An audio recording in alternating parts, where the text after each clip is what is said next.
श्री भावार्थ रामायण अरण्यकांड अध्याय 14 मारीच वध. श्री गणेशाय नमः. श्री रामचंद्राय नमः. पुढे नाथ महाराज सांगतात की ज्यावेळेस रावण मारीचाला घेऊन पंचवटीच्या ठिकाणी आला त्यावेळेस त्या ठिकाणी रावण आपल्या डोळ्याने अनेक राक्षसांच्या प्रेताकडे पाहिला. त्यावेळेस मारीचानेही पाहिले व दोघेही घाबरून गेले. परंतु रावणाने मारीचाचे पाय धरून बोलू लागला, अरे बाबा, आपण जे मनात आखले आहे ते पार पाडायचे आहे. लगेच तो हरिण हो म्हणून विनंती करू लागला. त्यावेळेस मारीच मनात विचार करू लागला की पुढे राम आहे, आपले मरण निश्चित आहे.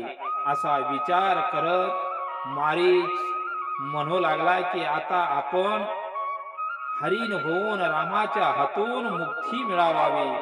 असा विचार करून मृग झाला व मृग होऊन सोन्याची कांती व मोत्याची पाट घडवली आहे की काय, असं पाठीवरती मोत्याची पाखर व लाल रंगाचे त्याची पायाचे खूर आहे व नीलवर्ण त्याचे कान शोभू लागले व त्याचे शिंग इंद्रनिळा सारखे शोभू लागले. त्याची लाल वर्ण असे शोभू लागले की त्याच्या शिंगाना मोती लावले आहे की काय असा भास होऊ लागला. आणि असा मृग तयार होऊन निघू लागला.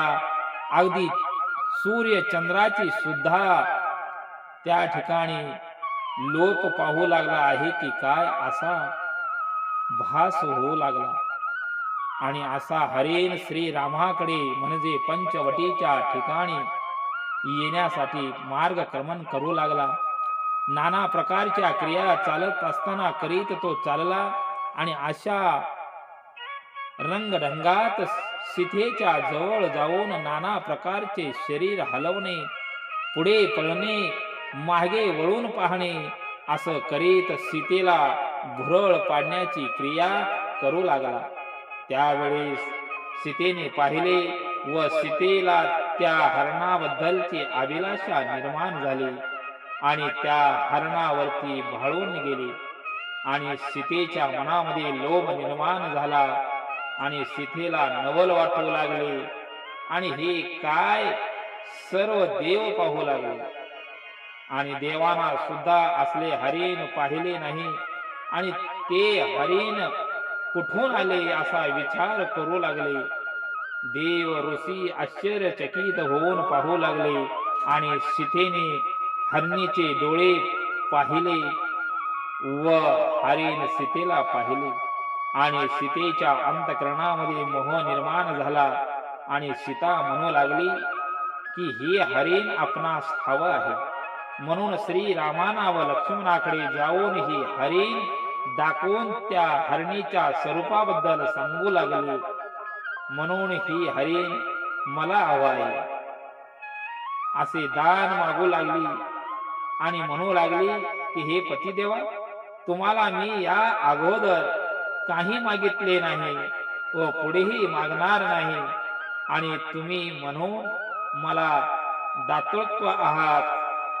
सीतामाईने श्रीरामाचे चरण धरून प्रभूकडे काय मागू लागले ते म्हणजे, मला नाथा, तो जो हरिण आहे त्या हरिणीच्या कातडीचे कंचुकी करायचे आहे आणि आपण अयोध्येला जाण्यापूर्वी ते मला कंचुकी घालून जायचे आहे.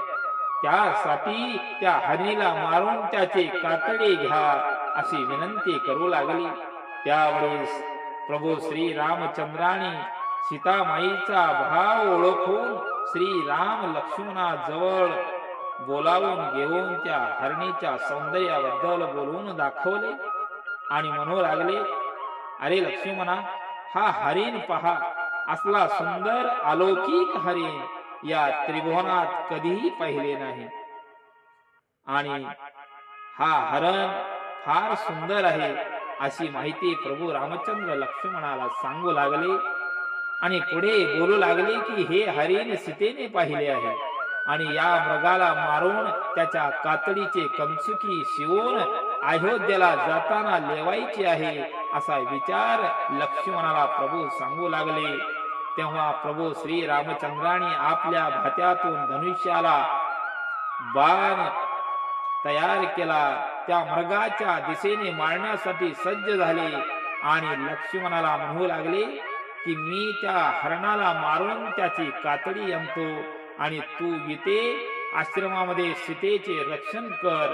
माझी तुला कळकळीची विनंती आहे, तू माझी काळजी करू नको आणि मी जे सांगतो तेच तू कर.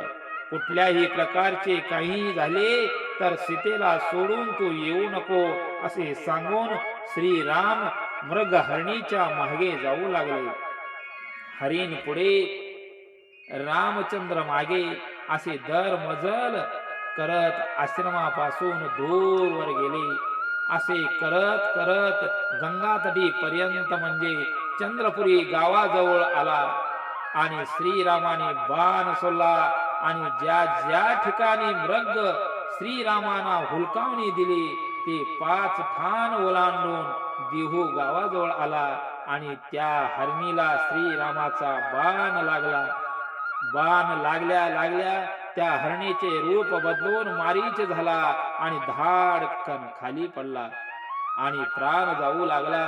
प्राण जात असताना धाव लक्ष्मणा, धावरे लक्ष्मणा असा आवाज श्रीरामांचा आवाजात काढला व हे शब्द लक्ष्मणाच्या कानावरी पडला आणि हा आवाज पडल्या पडल्या लक्ष्मणाला चिंता वाटू लागली. त्यावेळेस लक्ष्मणाने सीतामाईला ही वार्ता सांगितली. सीतामाई लक्ष्मणाला बोलू लागली की हे लक्ष्मणा, तुम्ही लगेच जावा, कारण माझा पती संकटात आहे.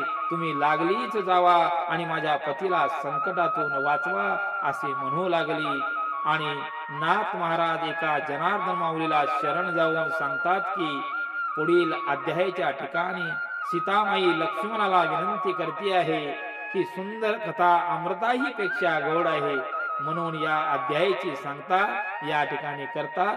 जय श्रीराम, जय श्रीराम.